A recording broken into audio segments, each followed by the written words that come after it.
So ayun, nagpunta ako ng Mix and Match. Wala na silang Spanish bread. So ito na lang nabili ko. Tinikman ko muna bago ko siya bilhin. Masarap naman siya, pineapple something siya. Pineapple bread. Then pumunta ako sa Mama Lor. So sa Mama Lor naman, ang nabili ko is Spanish bread, which is ito yung pinunta ko talaga sa Mix and Match, pero wala siya doon. Tapos pande regla. And then wait lang. Ube. I forgot the name. Nakalimutan ko yung pangalan niya, pero ube siya. Tikman natin sila isa. Syempre, unahin natin si pineapple kasi nakain ko na siya kanina. Pineapple yung lasa niya.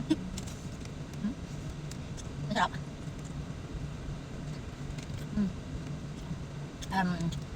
0 to 10, 8.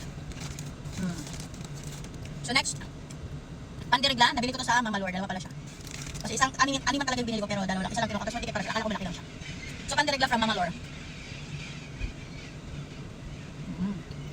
Kuha yung lasa nung lasa probinsya.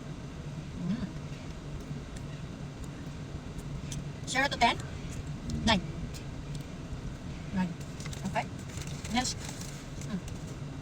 Spanish bread.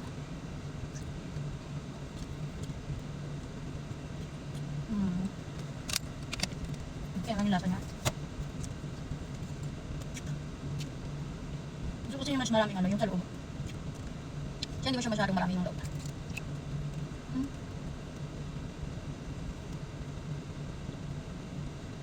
0 to 10. Okay. Is 9. 9 or 8. 9 na lang. Dito naman, yung ube.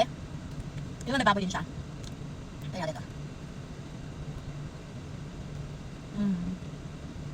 Sarap siya. Sige, 9. Ayan na. Nakain ko lang gusto ko nag-drive kasi ako. Bye guys.